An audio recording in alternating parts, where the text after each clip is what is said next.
Hamas Israel जंग के बीच एक और युद्ध छिड़ता दिख रहा है। बताया जा रहा है कि ईरान इसराइल पर बड़ा हमला कर सकता है। इस चेतावनी को देखते हुए इसराइल ने शुक्रवार को ईरान या उसके प्रतिनिधियों द्वारा हमला किए जाने की संभावना को लेकर कमर कस ली है।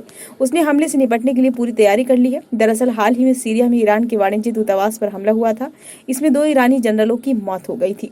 इससे ही ईरान बौखलाया हुआ है और उसने हमले का आरोप इसराइल पर लगाया है। साथ ही उसने जवाबी कार्रवाई करने की चेतावनी दी है। भारत, फ्रांस, पोलैंड और रूस सहित देशों ने अपने नागरिकों को इस क्षेत्र की यात्रा नहीं करने की सलाह दी है। गौरतलब है, हमास और इसराइल के बीच 7 माह से युद्ध जारी है। वहीं व्हाइट हाउस के राष्ट्रीय सुरक्षा परिषद के प्रवक्ता जॉन किर्बी का कहना है कि ईरान से खतरा वास्तविक और व्यवहार्य है। इजरायली सेना ने कहा कि उसने नागरिकों को नए निर्देश जारी किए हैं, हालांकि लोगों को सतर्क रहने के लिए कहा है। मुख्य सैन्य प्रवक्ता डैनियल हगारी ने शुक्रवार को कहा, पिछले एक दिन में सेना ने ईरानी हमले की खबरों और बयानों की वेद स्थिति का आकलन किया और कई परिदृश्यों के लिए योजनाओं को मंजूरी दी। इसराइल के विदेश मंत्रालय ने उन खबरों पर कोई टिप्पणी नहीं की है जिनमें कहा गया है कि कुछ इजरायली राजनयिक मिशनों को आंशिक रूप से खाली कर दिया गया है और सुरक्षा बढ़ा दी गई है।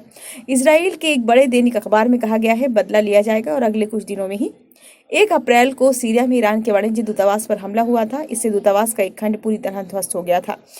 वहीं ईरान के 2 शीर्ष सैन्य जनरल और 5 अन्य अधिकारी भी मारे गए थे। इस हमले का ईरान इसराइल पर आरोप लग रहा है। साथ ही उसने जवाबी कार्रवाई करने की चेतावनी दी है।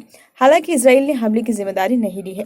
ईरान के सर्वोच्च नेता अयातुल्ला अली खामनेई ने बुधवार को चेतावनी दी थी कि इसराइल को सजा दी जानी चाहिए। उस पर इसराइली विदेश मंत्री ने कहा था कि अगर ईरान हमला करता है तो हम कड़ा जवाब देंगे।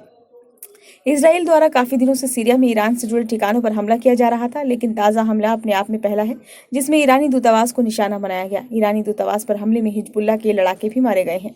अब हिजबुल्लाह के नेता हसन नसरल्लाह ने बीते शुक्रवार को कहा था कि बेशक ईरान जवाब देगा, लेकिन उन्होंने कहा था कि हिजबुल्लाह इसमें कोई दखल नहीं देगा। इसराइल हमास युद्ध के बीच ईरान द्वारा इसराइल पर हमले की तैयारी से संघर्ष के पश्चिम एशिया के बड़े इलाके में फैलने का डर भी पैदा हो गया है।